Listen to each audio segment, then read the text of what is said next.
It was nearly Christmas on the island of Sodor. Annie and Clarabel were packed full of people and parcels. Thomas had very hard work pulling them. Come on, he puffed to the coaches. The coaches grumbled. We're feeling so full. Oh, come on, puffed Thomas. Where's your festive spirit? Christmas Day is almost here. By the side of the track was a lonely little cottage. Thomas looked at the hill ahead. Can I do it? He puffed to himself. Suddenly, he saw a handkerchief waving from a cottage window. He felt better at once. Oh yes I can, he puffed happily. And he was soon resting in the station. That was Mrs. Kyndley who waved to you, Thomas, said the driver. She has to stay in bed all day. Poor lady, said Thomas. I am sorry for her. The engines have heavy loads at Christmas time, but Thomas and Toby don't mind the hard work when they see Mrs. Kyndley waving from her window. But one day, it began to rain. It rained for days and days. Thomas and Toby didn't like it. Mrs. Kyndley couldn't wave on wet days. But whether she waved or not, they always whistled when they passed the lonely little cottage. But the engines couldn't stay miserable for long. It was Christmas in 3 days, and they were very happy. But Thomas was the most happiest. Come along, he puffed to the coaches. We're coming along, sang Annie and Clarabel as they made their way up the line. Thomas was making good time, but as he drew near the lonely little cottage, his driver noticed something. Hang on, look at that, he exclaimed. Hanging, flapping and bedraggled from the window of Mrs. Kyndley's cottage appeared to be what looked like a red warning flag. Mrs. Kyndley needs help, I expect, said Thomas's driver. Then everything seemed to happen at once. Stop, cried Thomas. There's a landslide on the tracks. The driver put on the brakes. Thomas stopped. Well, Jiminy Christmas, he exclaimed. The guard walked up to Thomas's cab. See if there's a doctor on the train and ask him to come to the cottage, said Thomas's driver. Then walk up to the station and tell him we've stopped. I'm going to the cottage. They found the doctor with Mrs. Kyndley. Mrs. Kyndley was relieved to see them. Oh, it was silly of me to faint, she said. But you did see the red dressing gown out of the window. Are you all safe? We've come to thank you, said Thomas's driver.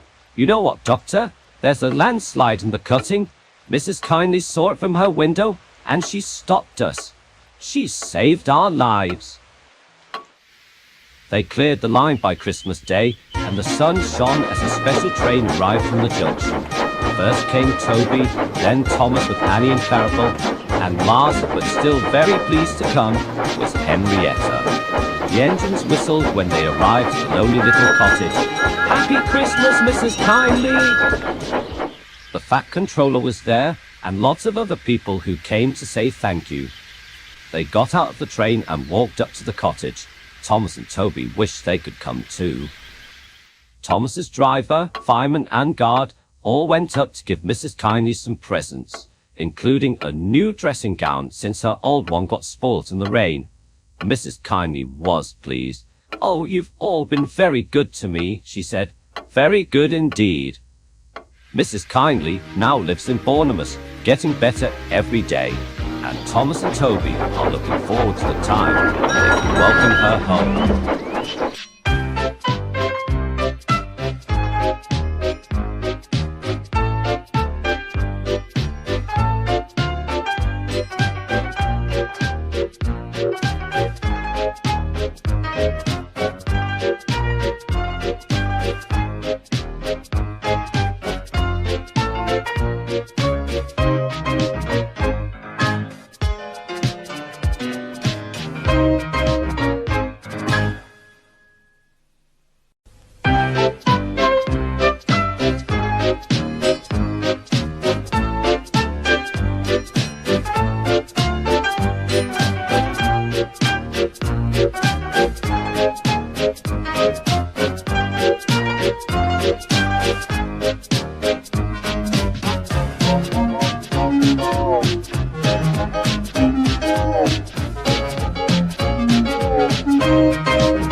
One day, Thomas was dozing at the sheds. It was early morning, and a fitter was inspecting him before the day's work. He climbed on the tanks and shook his head, then walked away, leaving a sign reading, "Not to be moved." "Come on," said Thomas when his driver and fireman arrived. "We ought to get going. I'm going to be late." It was market day on Thomas's branch line, and he was to take the sheep to the market grounds. "Be patient, Thomas," said his driver. "We can't. There's a sign saying you have to stay here, and we don't know what's wrong." "There's nothing wrong. Someone must have left it there by mistake. I can't wait here all day. I have a train to take," said Thomas. The driver looked all around, but couldn't find a problem. So they went to fetch the trucks instead. Thomas had to wait for the sheep to be loaded into the cattle trucks, but he was far too eager to wait. He wheezed some steam as the last sheep was loaded. "Take your time, Thomas. There's no rush," calmed his driver. "We have to be careful not to disturb the sheep." But the signal dropped, and before anyone could check the door was shut, Thomas insisted they got to the market on time, and he left in a fuss.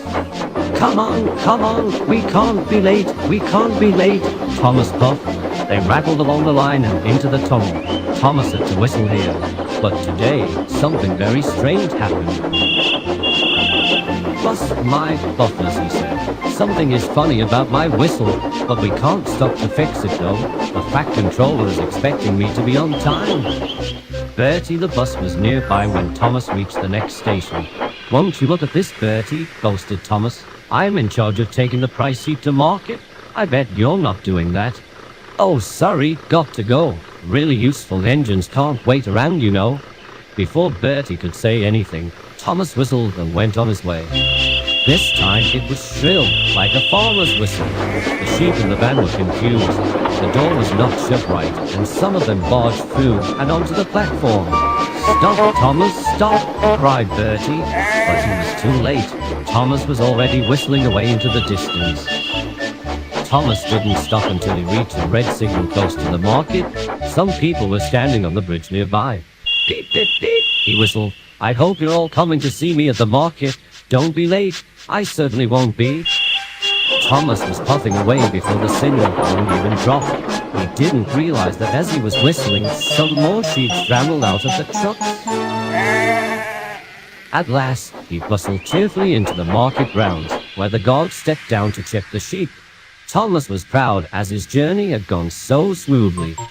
"It's no wonder the fat controller's given me this branch line. He thinks I am reliable." But he couldn't be proud for long. "Goodness me," cried the guard from the cattle truck. "Where are all the sheep? The door is wide open." "Botheration," groaned Thomas. "We were making such good time too." Thomas let out a sad peep on his whistle. No sooner than this happened, the last sheep hurried out frantically. "Oh, there's your answer," sighed the driver. "The sheep think you're blowing a farmer's whistle, Thomas. You shouldn't have been so impatient to leave this morning. Come on, let's fix your whistle and then get back down the line to herd the sheep." Round the corner, the people on the bridge herded the sheep and led them to their pen, whilst Thomas returned to the station to pick up the rest. This time, he waited for the door to be fastened properly. Just then, Henry arrived. "Hello, Thomas," he remarked. "You can't win the railway with sheep flocking around. They might get hurt. Make sure you're not so careless in future." Thomas sadly agreed and carefully chuffed back to the market grounds, making sure not to rush or bump the trucks. I think he's learned his lesson not to be so impatient now. Don't you?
Henry hadn't been feeling well.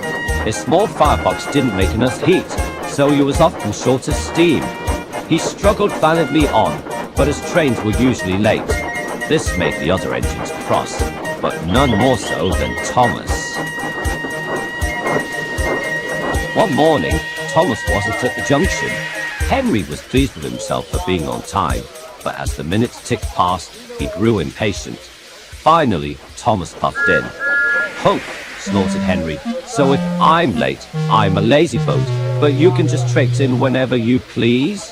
"Clearly," smirked Thomas, "you've never run a branch line. Mr. Kyndley's bus never came, so he stopped to fetch him from his cottage. I take care of my passengers," he finished proudly.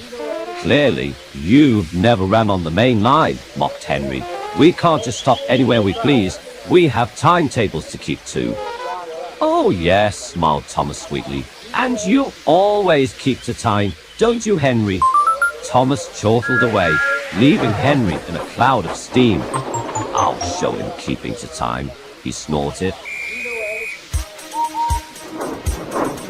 Henry worked very hard throughout the day.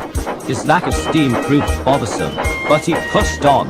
He arrived at the stations on time and was very red in the face. The other entrants were speechless. Even the coaches were worried. "What could be wrong? What could be wrong?" they tittered anxiously. On time, he huffed. When it came time for his last train of the afternoon, Henry's foul mood had caught up with him. "You've hardly any steam at all," cursed the fireman as he prodded the coal in the firebox. "Nothing I try is working. You'll be lucky to turn another wheel." Henry did turn another wheel, but slowly. He crawled out of the station and along the main line. Other engines stared as they passed, but Henry didn't bother with them. Something else had caught his eye. "Stop!" he wheezed. "You can't catch your breath here, you silly engine," scolded the driver. "You'll have to wait until the next station. This'll teach you to—" "No!" interrupted Henry. "Look!" Near the level crossing was a bus. Smoke drifted from its engine, and the passengers crowded angrily around the driver. A familiar-looking man was waving a red sweater to flag Henry down. "That's Mr. Kyndley," he thought, stopping close to the crossing. "Thank goodness you're here, Henry," smiled Mr. Kyndley. "We need to catch Thomas's train at the junction, and the bus has broken down. It's bad enough that it missed my cottage altogether this morning." "It's not my fault," the bus driver flounced. "There must be something in the petrol." "We'll make sure you catch your train, sir," smiled Henry. The passengers boarded the coaches. Henry was thankful for the stop. It allowed him to raise steam. At last, they set off for the junction. "Oh, yes, never mind me," grumbled the bus driver. "I'll be fine."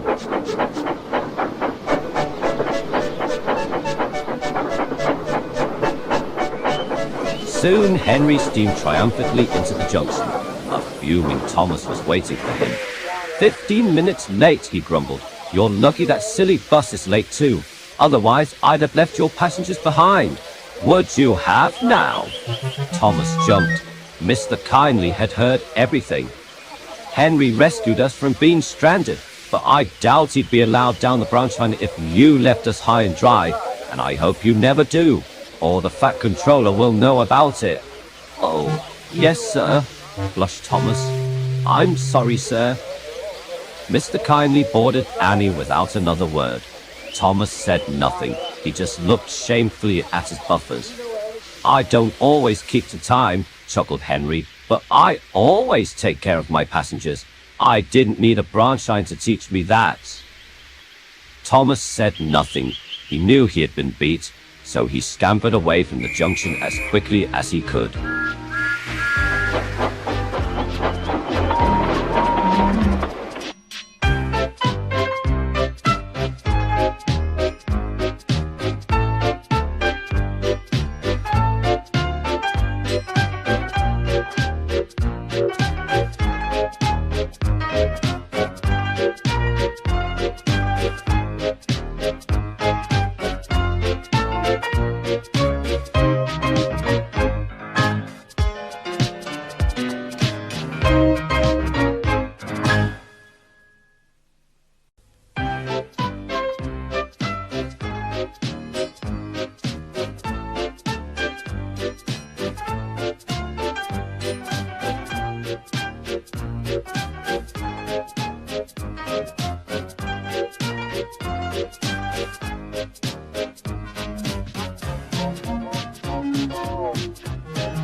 One day, James was grumbling about how much shunting work he had to do. I'm supposed to shunt trucks and coaches as well as for my own trains, he grumbled. How am I expected to keep my trains on time? Here, there, and everywhere. Rubbish, snorted Gordon. You just rush about looking busy. It's the sort of work we do that counts. Pat, snorted James, and puffed away. The big engines didn't take much notice. They knew James and heard it all before. Later, Edward came to the shed with the fat controller. Edward has a long train of heavy stone blocks to take to the harbour, said the fat controller. James, I want you to shunt his trucks for him. Bother, complained James. Why do I have to do all the shunting work, while Henry and Edward get to take the most important trains to the docks? Edward, who was a kind engine, felt sorry for James. Tell you what, he said, why don't you take my stone and I'll shunt your trucks and coaches in the yard? James felt better at once. The drivers and the fat controller agreed, and James set off to fetch his trucks. This is easy, he puffed to himself. What a splendid run I'll have. But his good mood didn't last for long. Every wise engine knows that trucks can be cheeky, noisy, and troublesome. When they heard James was pulling them, they jeered and sneered about it. It's bootlace James, they whispered to each other. He's red, and it means stop. So let's stop on that hill and pay him out. The trucks giggled as they carried out their plan. Come on, puffed James as he set out from the station.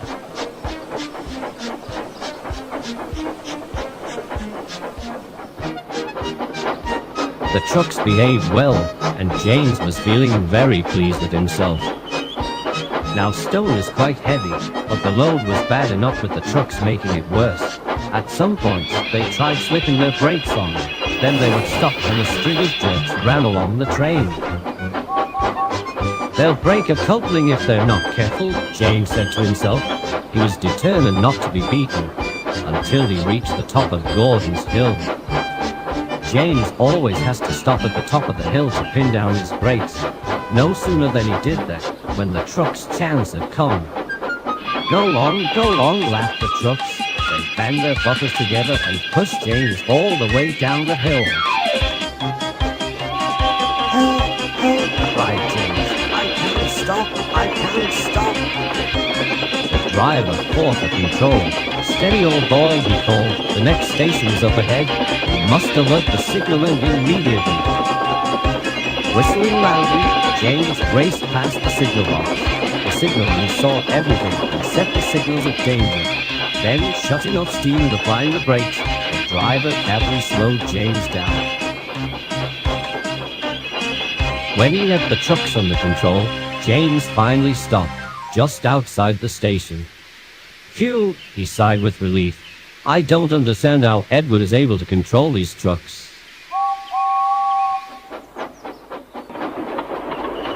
When James got back to the yards, he was exhausted. All he wanted to do was to get back to his shunting, but the other engines had heard everything. Well, chuckled Gordon. Here's James, coming back after doing some proper work. I expect he needs a rest now.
strong wind had been blowing all day on the island of Sodor, and it grew worse over time. Leaves were flown around the station yards, trees were blown over by the strong winds, and open doors were being rattled loose. One morning, the Fat Controller was having toast and marmalade for his breakfast when his wife came in. She told him that some slates had been blown off the roof of their house last night. "I'll get someone to replace them, my dear," said the Fat Controller. "No use until this gale has died down, though. They'll blow off as fast as they're put on." Meanwhile, at the sheds, the other engines were busy teasing James. Once in a wind like this, he had been spun around on a turntable and had to wait for the wind to drop before he could be rescued. "Be careful, James," said Henry. "Mind you don't go on any turntables today." James was cross. "Careful yourself," he retorted. "Make sure you don't stick in a tunnel when you need shelter." But Henry didn't care, and the other engines laughed as they set about their work. At the big station, Edward and Henry were getting ready to leave with their passengers. It was nearly time for Henry to start. "Be careful, Henry," warned Edward. "The wind's picking up fast. I'd take care if I were you." "Not to worry," snorted Henry with spirit. "I know my way around the main line." As soon as the guard blew his whistle, Henry set off.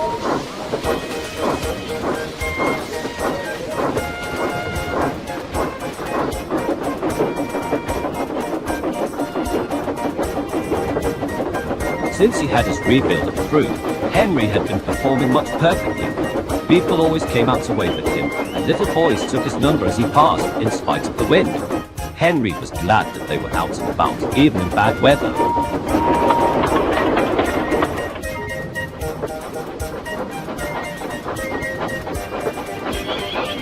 His first stop was at the station before the viaduct. "Take care on the viaduct, Henry," warned the station master. "The wind is very fierce today. Don't let it beat you." Henry was soon on his way again. "Hurry, hurry, hurry," he puffed.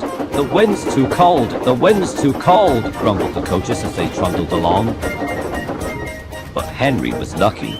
The wind dropped for a few moments at just the right time, and he brought his train over the viaduct with no mishaps and safely into the next station. That was in an exposed place too. Henry knew this, but he was so pleased at crossing the viaduct that he had forgotten.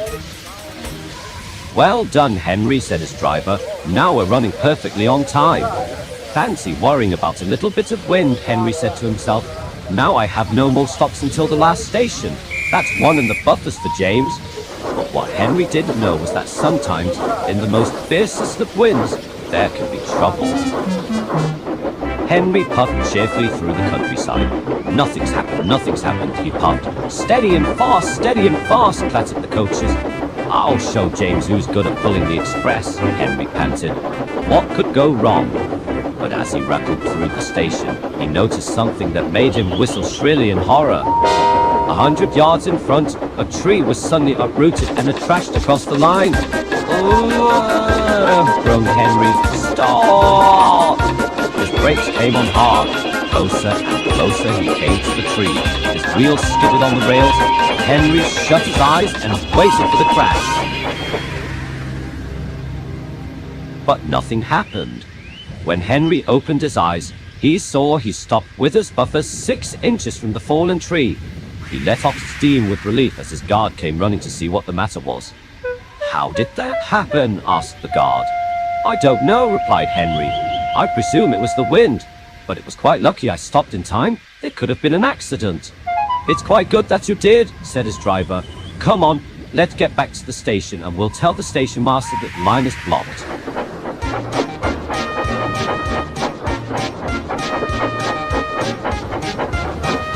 Henry pushed the coaches back to the station, and the passengers all came to congratulate him on avoiding a nasty accident. This made Henry feel very proud indeed. That night in the shed, Henry told the other engines the whole story. Even James was impressed.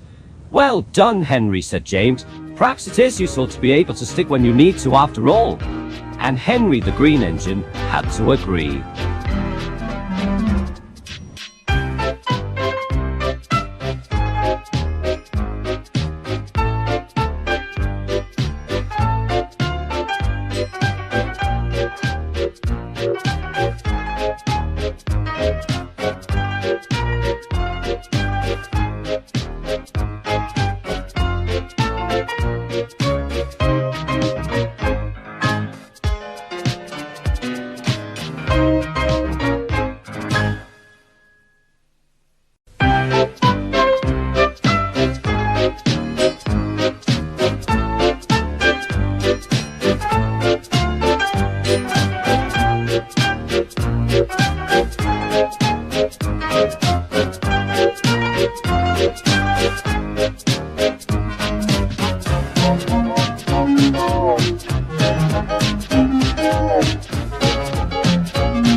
Ed was the blue engine and had a busy day. Taking passengers along the line was hard work for an old engine, and as he stopped at the junction, he was looking forward to getting back to the sheds. Peep, peep, peep! Get in quickly, please, he whistled to the passengers. The passengers boarded, and Edward's driver opened the regulator. But Edward found that he couldn't move. Time after time he stalled with spinning wheels. His driver shut off steam and got out to check his brakes. But nothing seemed to be wrong. Whatever can be the matter? Asked the driver. So they tried again. The driver gave Edward more steam. This time, Edward started, but he only went a little way before he stopped with a groan. It's no good, the driver said to the fireman. Something is holding us back. Go and see if the guard can help.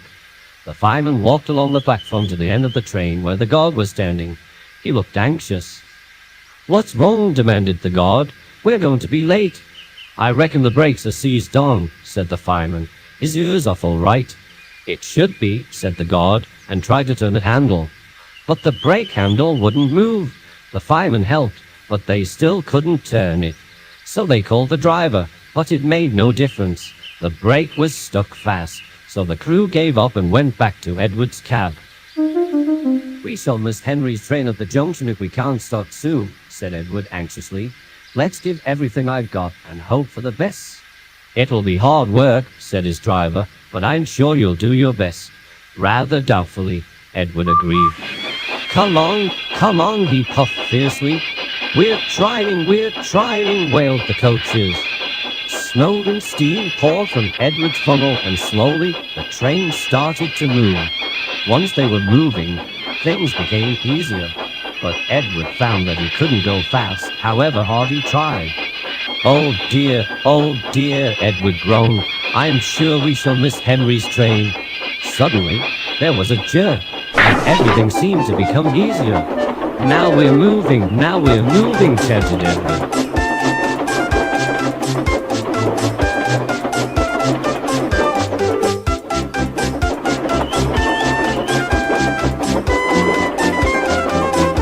Edward soon made up for lost time and arrived quickly at the junction.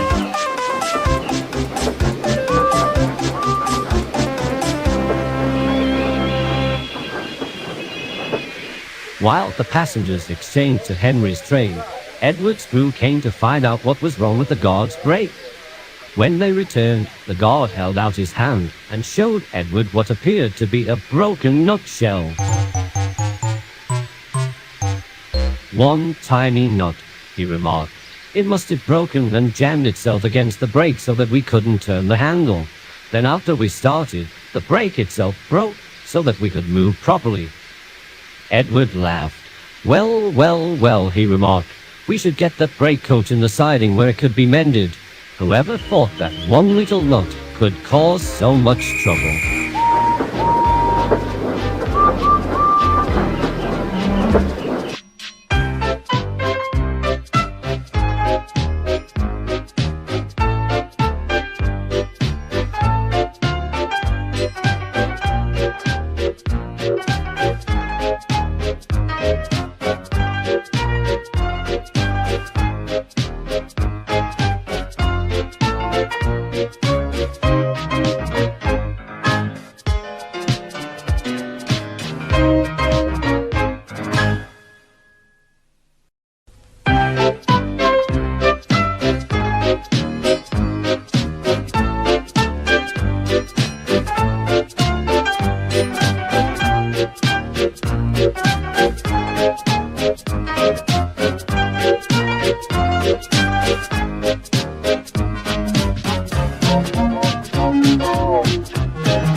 Percy enjoyed working in the yard. Edward had taught him well, and he kept the trucks and coaches in order. His cheerful nature was a welcome change from the yard's bad atmosphere. One day, as Percy was shunting, he saw Thomas arrive with Annie and Clarabel. He didn't take much notice, but when the guard whistle blew, he was surprised to see Thomas back in the train down the branch line. "How'd you do that?" quizzed Percy. "Do what?" asked Thomas. "Push your train down the branch line. Your driver can't possibly see what's coming." "I'm a unique engine," explained Thomas. "Thanks to my special rods and connectors, I can be driven from Clarabel's cab. That means I can stay at one end of the train for both journeys." "That must sound really hard," said Percy. "Oh," Thomas smirked. "Well, not every engine can do it. You need a certain experience." "I'll bet I could do that," Percy bubbled. "I doubt it," scoffed Thomas. "You're just not special like I am." He left the station chuckling to himself. "Not special indeed," fumed Percy. "I'll show that Thomas. Just let him wait." When the big engines were shut in the shed for being naughty, the Fat Controller asked Percy to look after the branch line. He was excited to get out of the yard and to show Thomas a thing or two. Now Percy liked branch line work, but he soon found his hopes were dashed. His driver always ran him round to the back of the train. He tried starting before he could be uncoupled. He tried everything, but his driver always won in the end. One morning, Percy brought the first train to the big station. He was about to run around for the return journey when the station master walked up.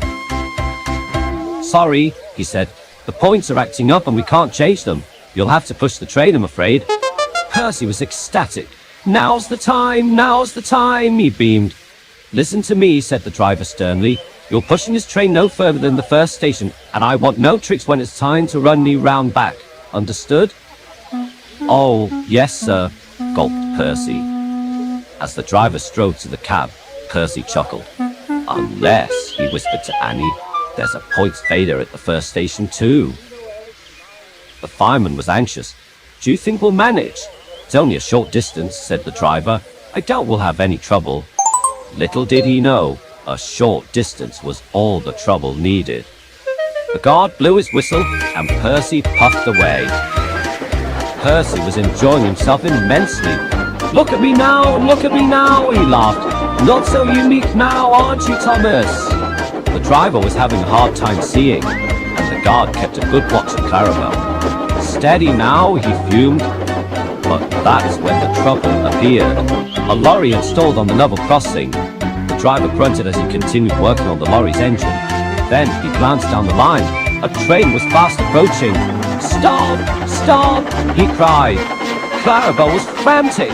Right! She shrieked. The guard, turning his attention back to the rails, scrambled to the lever. He leaned out the window and blew his whistle furiously. Percy's brakes came on at once. He put all his effort into stopping and shut his eyes in horror. When Percy opened his eyes, he finally stopped. Clarabel's buffers were mere inches from the crossing gates. "What's the matter with your engine?" scolded the lorry driver. "You might have hurt some passengers." Percy was ashamed. "I only wanted to show Thomas I was a special engine." The driver was perplexed. "Special? What are you on about?" Percy recounted what happened, and the driver laughed. "Trust me, Percy," he said. "Thomas is by no means special. He was built that way." The driver explained about Thomas's controls. Percy felt very foolish. When the lorry was clear of the crossing, he backed the train carefully to the first station. As he ran round the coaches, he thought of how silly he'd been. "Cheer up," smiled Clarabel. "You did well to get us here. Besides, Thomas's special controls don't always work in the end." "They don't?" Percy asked. "Heavens no," Clarabel laughed. "When the driver's in my cab, Thomas goes off daydreaming and doesn't pay attention. You wouldn't believe how often he overruns the platform." Percy felt much better hearing this, and laughed all the way to the top station as Clarabel recounted Thomas's misfortunes. Percy had no further incidents, and returned to shunting when the big engines were allowed out once again. But he was still very cheeky whenever Thomas approached the platform. "Careful," he would say, "you're meant to stop here after all." Annie and Clarabel giggled as Thomas turned bright red. And ever since then, he never mentioned being a special engine again.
Thomas, Edward and Percy have been enjoying helping to run the Fat Controller's railway. Since Henry, Gordon and James had been shutting the sheds for several days after going on strike, the Fat Controller had asked Thomas and Edward to run the main line in their place, and Percy helped to run Thomas's branch line. One morning, the engines were looking forward to running more passenger trains up and down the line once again, but the bigger engines were not convinced. Anyone would think these little engines want to work, scoffed Gordon. Doing our jobs and not giving us a run for our money, it's no laughing matter, agreed Henry. We should be pulling those trains, as we're more superior than those common tank engines, added James. Don't be silly, scolded Edward. Just because Thomas and Percy are tank engines doesn't mean they'll do a bad job. Just give them a chance and they'll do well. The big engines just gave Edward, Thomas and Percy very unknowing looks, but the three engines ignored them and went on their way to the big station. Later, Thomas arrived to fetch his coaches for his first train of the day. The Fat Controller was waiting for him. You, Thomas, are doing well, he said proudly. Now you must learn how to pull the express. Thomas looked doubtful. The express was quite a long and heavy train, and he was only a tank engine. Edward will take half your passengers, said the Fat Controller, and Percy will continue his duties on the branch line. Yes, sir, said Thomas. Although Thomas had been getting loads more experience pulling passenger trains on the branch line, pulling the mainline express trains were quite new to him. Thomas shunted the express coaches from their sidings into the platform. Come along, he fussed. All in good time, grumbled the coaches. Thomas was a little bit nervous about pulling the express. What if he got overexcited and left the coaches behind? He didn't want to do that again, especially when he was working on the main line. Just then, Percy puffed in with Annie and Clarabel. Hello, Thomas, he said cheerfully. Pulling the express, aren't you? That's a big job for a tank engine. I know, sighed Thomas, but the Fat Controller has made up his mind. I'm the only engine available for the job. Just remember, the express doesn't stop until the workstation, said his driver. Don't worry about being late. Just make sure you get the train there. Yes, sir, said Thomas anxiously. And as soon as the guard blew his whistle, Thomas was ready to go. Come on, puffed Thomas. You can do it, chanted the coaches. Eventually, Thomas pulled the express carefully out of the station. Good luck, whistled Percy. Thomas made his way out of the station and onto the main line.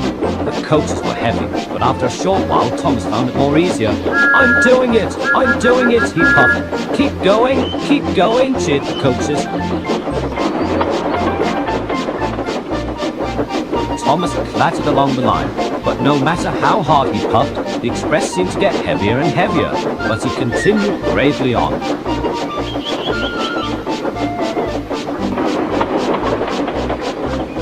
At the junction, Percy was talking to Edward about Thomas pulling the express. Are you sure it's a suitable job for him? Edward asked. He's only a tank engine.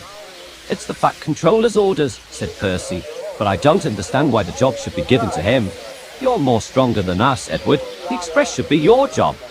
Edward chuckled. I'd love to, but I'm not as strong as I used to be. Just then, Thomas whistled bravely as he pushed past the express. Hurry, he puffed triumphantly. Edward and Percy watched in astonishment. He's actually doing it, remarked Edward. I didn't think he'd try that hard. You'll more likely burst the safety valve, said Percy. Meanwhile, Thomas found that pulling the express was a lot harder than he thought.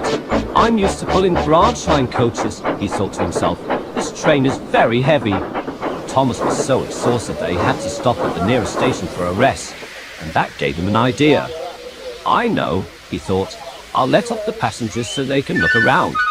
But Thomas hadn't thought his plan through. No sooner had the passengers got off the train when Thomas suddenly started off and left them behind. Thomas found it difficult to pull the heavy train up Gordon's Hill, but eventually, after a lot of hard work, he reached the top and ran smoothly down along the line to the next station.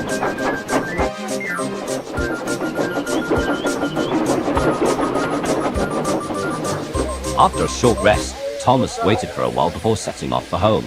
Just then, Edward arrived with his passenger train. "Hello, Thomas," he said cheerfully. "How's the express run?" "It's going well," replied Thomas. He didn't say to Edward that the train was quite heavy and he wanted to make it lighter. "I saw some express passengers were left behind when I was on my next journey," Edward said. "You don't know what happened to their train, do you?" Thomas gulped. No, he said anxiously. "I don't know who pulled their train. It must have been Percy." "But Percy's running the branch line," said Edward. "It's only you and me that are running the line as of now." Thomas was about to say something, but couldn't think of anything. "Oh, is that the time?" he said quickly. "I must be going. We do have a schedule to keep up. Don't want to be late."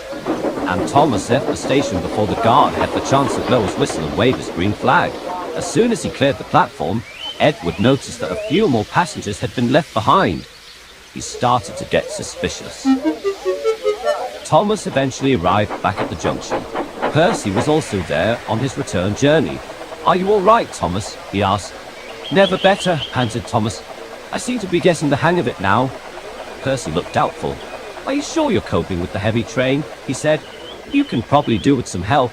"I can manage, thank you," said Thomas. And as soon as the guard blew his whistle, Thomas set off, leaving more passengers behind. Percy watched in disbelief. But just then, Edward arrived. "Did you not just see that?" Percy asked. "Thomas is pulling the express with ease now." "I'd say it's easier," said Edward, "because he's leaving the passengers at the wrong stations." And Edward told Percy everything. Meanwhile, Thomas was hurrying along the line. "Hurry, hurry, hurry," he puffed to the coaches. "We're much too light, we're much too light," the coaches grumbled. "It'll be all right," huffed Thomas. "I'm sure the passengers won't mind stopping at the stations." Thomas eventually arrived back at the station just in time. The fat controller and the station master heard him come in. "Here we are, sir," whistled Thomas excitedly. "I've managed to pull the express all by myself." "I can see that," said the fat controller. "But how did you manage to pull the train so easily?" But before Thomas could reply, Edward came steaming into the platform with his coaches, and the passengers stormed out and told the fat controller and the station master what a bad railway it was. Thomas suddenly looked and gulped. He had to tell the truth. "I'm sorry, sir," Thomas said feebly. "I just found the train was too heavy, so I let the passengers off at the different stations to make the train lighter. I was sure they wouldn't mind." "Well," said the fat controller, "whilst you have worked hard and caused a bit of, shall we say, delays, I think it's safe to say that you definitely are made for the branch line work, after all." The passengers even agreed. Thomas felt much better after hearing that. "We'll make sure the passengers get to their real stations in the meantime," continued the fat controller. "But I think it would be safe to say that the bigger engines have served their time in the sheds and are in need of a change." "Yes, sir," said Thomas thankfully. The fat controller was as good as his word. Gordon, Henry and James were let out of the sheds once again and promised to be more useful and work harder. Thomas felt that branch lines were the best places to continue his work on and decided that maybe little engines shouldn't cause any more trouble on the main line again. That was until Percy, but I mustn't say any more, for that's another story.